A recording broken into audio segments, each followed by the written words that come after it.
नमस्ते प्यारे बच्चों। Welcome to Namdev classes. Namdev classes के इस यूट्यूब प्लेटफॉर्म पर आपका स्वागत है। आज हम चर्चा करने वाले हैं हमारी मल्हार पाठ पुस्तक के पाठ 9 मैया मैं नहीं माखन खाई। यह पद हैं जो सूरदास जी ने लिखे हैं ना। ये क्या है? पद हैं जिसे लिखा किसने है? सूरदास जी ने। चलिए अब हम इसकी शुरुआत करते हैं। बहुत ही सुंदर पद हैं और यहाँ पे बताया गया है श्री कृष्ण जो है हमारे श्री कृष्ण की बाल लीला है ना। श्री कृष्ण की जो बाल लीला है, बचपन में वो क्या किया करते थे, उनका वर्णन यहाँ पे किया है। और ये बहुत ही सुंदर वर्णन यहाँ पे किया गया है श्री कृष्ण की बाल लीलाओं का सूरदास जी ने अपने पदों में। तो यहाँ पे मैं आपको जनरली पहले इसका सारांश बता देता हूँ। तो बालक कृष्ण जो हैं वह है उनके जो ग्वालवाल हैं, मतलब जो ग्वालवाल हैं वह उनके साथ मिलकर माखन को चुराते हैं, है ना। और जो उनकी अन्य ग्वालन है ना। जो ग्वालन मतलब क्या होता है? जो उनके आसपास रहती हैं, उनके घरों में उनके घरों के आसपास या पड़ोस में महिलाएं जो रहती हैं, वो माता यशोदा से शिकायत करती हैं किसकी? माखन चुराने की, है ना। तो जब वो शिकायत करने आती हैं कि श्री कृष्ण ने माखन चुरा लिया है, तो श्री कृष्ण जी मना करते हैं कि मैंने माखन नहीं खाया है ना।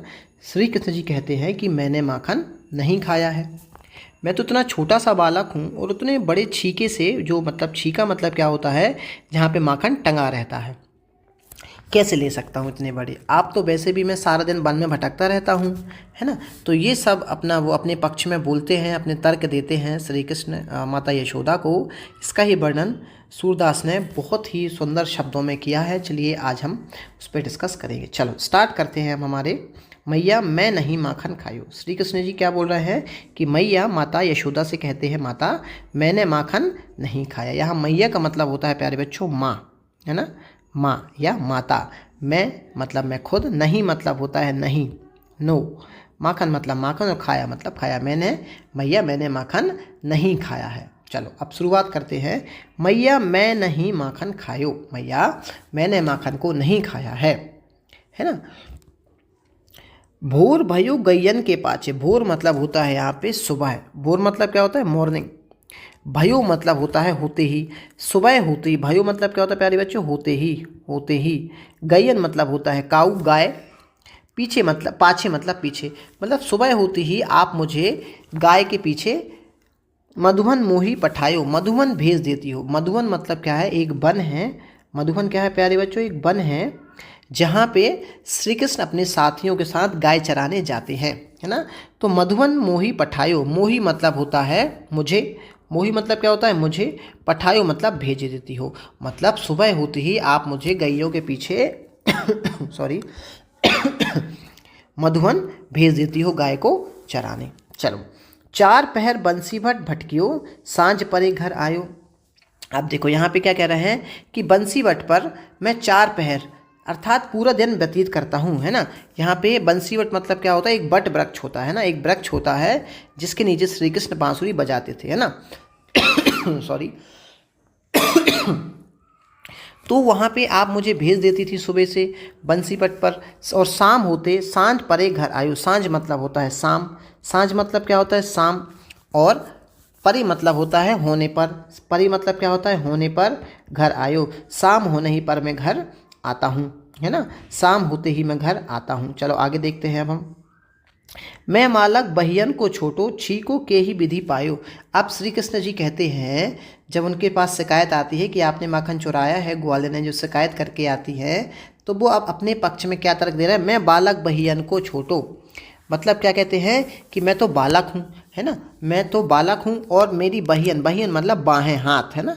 बहियन मतलब बाहें को छोटो, छोटो मतलब छोटी है।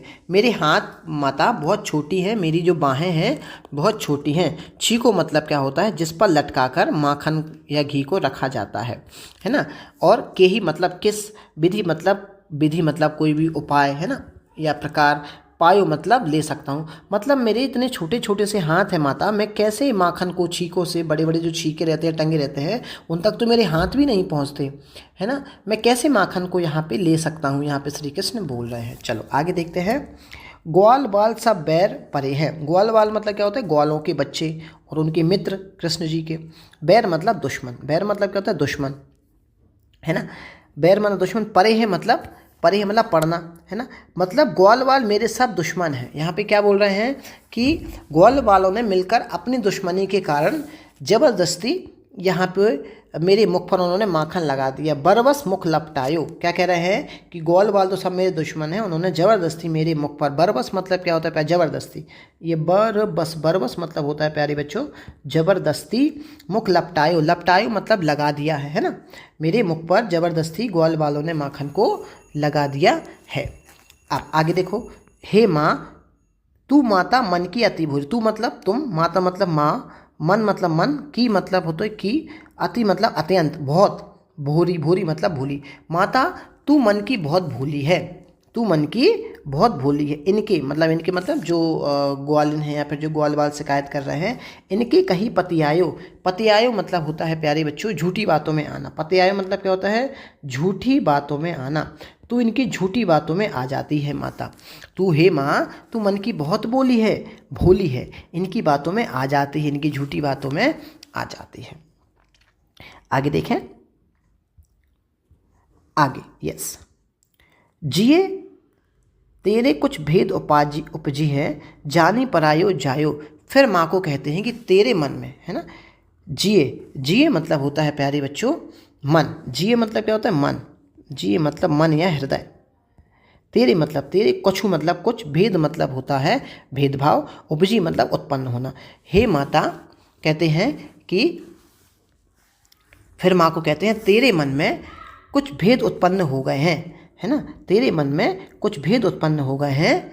तू मुझे पराया जानकर, है ना, जानी परायो जानू, तू मुझे पराया जानकर इनकी बातों में आकर ऐसा कह रही है, इनकी बातों में आकर यहाँ पर ऐसा कह रही है। आगे देखें, और फिर ये बराबर अपनी नाराज़गी व्यक्त कर रहे हैं श्री कृष्ण जी, और कह रहे हैं आगे कि ये ले अपनी लकुटी कमरिया। फिर वे अपनी नाराज़गी को क्या कर रहे हैं, वो अपनी नाराज़गी को प्रकट कर रहे हैं, व्यक्त कर रहे हैं। क्या कहते हैं, ये ले मतलब ये ले लो, है ना, ये ले लो लकुटी कमरिया, है ना। अब कमरिया यहाँ पे देखो, लकुटी कमरिया मतलब क्या होता है प्यारे बच्चों, लकुटी मतलब होता है लाठी, क्या होता है लाठी, और कमरिया मतलब होता है कंबल, क्या होता है कंबल, है ना। कमरिया मतलब छोटा कंबल। अपनी नाराज़गी प्रकट करते हुए कहते हैं कि ले अपनी लकुटी कमरिया ले लो, ये जो आपने मुझे लकुटी कमरिया दी है, लाठी और कंबल दिया है, ले लो। बहुत ही नाच नचायो, तुमने मुझे बहुत परेशान कर दिया है ना। तो यहाँ पे कह रहे हैं जी कृष्ण जी, है ना। बालक कन्हैया के इस प्रकार की जो बातें करते देखकर माता को हंसी आ जाती है, माता को यहाँ पे हंसी आ जाती है। सूरदास तब बहसी यशोदा, है ना। अब क्या कह रहे हैं, बे माता यशोदा हंसकर उन्हें प्रेम पूर्वक क्या लगा लेती हैं, गले लगा लेती हैं। बहसी मतलब क्या होता है, हंसना, बहसी मतलब क्या होता है, हंसना, यशोदा मतलब यशोदा माता, है ना। तो यहाँ पे माता यशोदा हंसकर उन्हें प्रेम पूर्वक गले से लगा लेती है ना, क्या करती हैं, प्रेम पूर्वक, और मतलब हृदय, और मतलब हृदय से लगा लेती, कंठ मतलब गला, लगायो मतलब लगाया, है ना। तो माता यशोदा हंसकर उन्हें प्रेम पूर्वक गले से लगा लेती है। और बच्चे की ज्ञान भरी, बच्चे मतलब श्री कृष्ण या कन्हैया की ज्ञान भरी बातें सुनकर माता पिता, आपने देखा होगा कि बच्चों की जो प्रेम भरी बातें सुनकर क्या करते हैं माता पिता, अपना क्रोध छोड़कर प्रसन्न हो उठते हैं। तो यही यहाँ पे हुआ है। तो माता उनने, यशोदा माता ने क्या किया है, उनकी ज्ञान भरी बातें सुनकर अपना जो क्रोध है ना वह शांत कर लिया है और वो प्रसन्न हो गई हैं। तो ये बहुत ही अच्छे सूरदास जी ने अपने ये पद यहाँ पे लिखे हैं। ठीक है, तो आई होप, मुझे लगता है कि आपको यह समझ में आ गया होगा। चलिए, धन्यवाद।